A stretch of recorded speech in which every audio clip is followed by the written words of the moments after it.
નર્મદાથી સમાચાર સામે આવી રહ્યા છે। નર્મદા ડેમ છલોછલ બાદ સપાટી સ્થિર થઈ છે તો 138.68 મીટરની મહત્તમ સપાટી પર પહોંચતા નર્મદા નીરના મુખ્યમંત્રીએ વધામણા કર્યા હતા।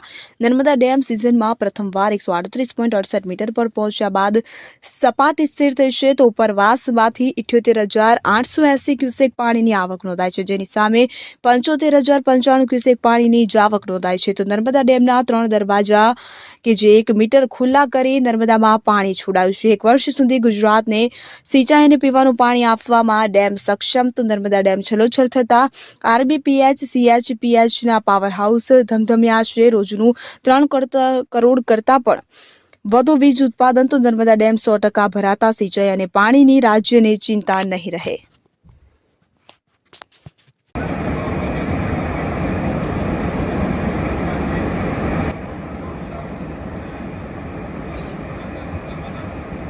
वीडियो नायका ग्रुप में राहुल वीडियो नायका ग्रुप में